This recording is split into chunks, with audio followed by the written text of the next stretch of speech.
సార్వా వరి పంటలో మనకి ఇబ్బంది పెట్టేటటువంటి ఇంకొక ప్రాబ్లం బిఎల్బి.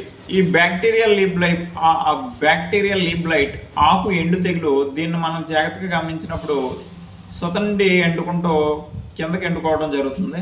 దీన్ని మనం విరిచినప్పుడు టిక్ అనేసి ఒక సౌండ్ కూడా ఇవ్వడం జరుగుతుంది.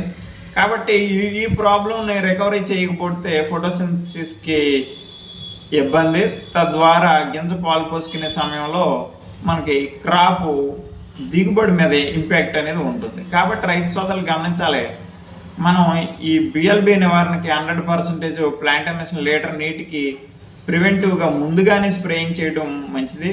వర్షాలు తగ్గి మళ్ళీ మనకి ఈ ఎండలు వచ్చిన సందర్భంలో ప్రతి వరిచేలో ఈ కంప్లైంట్ కనపడుతుంది.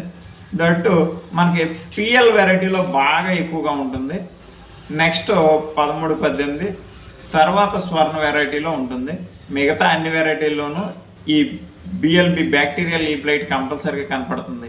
కాబట్టి రైతు సోదరులు లీటర్ నీటికి 1 గ్రామ్ చొప్పున ప్లాంటమేషన్ కనుక స్ప్రేయింగ్ ఇచ్చినప్పుడు మనం ఈ బిఎల్బి ప్రాబ్లం నుంచి బయటపడొచ్చని ఈ వీడియో ముఖ్యంగా తెలియజేస్తున్నాను.